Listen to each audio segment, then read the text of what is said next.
მე მსმენია, რომ შენ ამბობ, რომ ფიქრობ, ბიტკოინი ნულამდე დაეცემა. დიახ, კარგი, ეს შემაშფოთებელია. გონი ბიტკოინი მაქვს. შენ ეკონომისტი ხარ. დიახ, ამბობ, რომ ბიტკოინი ნულამდე დაეცემა. რატო?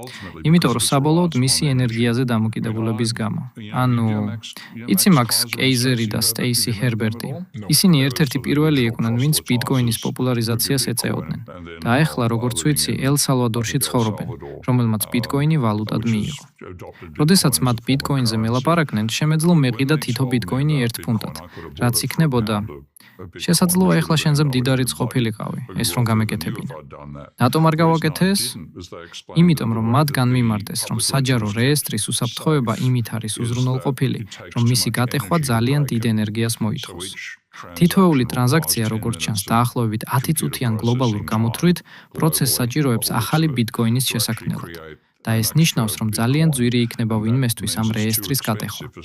ეს ნიშნავს, რომ მას ენერგიის ძალიან დიდი მოხმარება სჭირდება და მე მჯერა იმ ცოდნაზე დაკრნობით, რაც კლიმატის მეცნიერებისგან მაქვს, რომ რაღაც ეტაპზე მივხვდებით, რომ პლანეტაზე ძალიან ბევრ ენერგიას ვიყენებთ.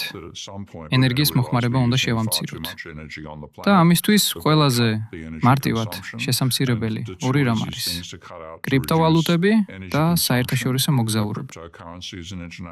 ვიდეოს წარმოგიდგენთ Crypto News G, პირველი ქართული კრიპტომედია საქართველოში.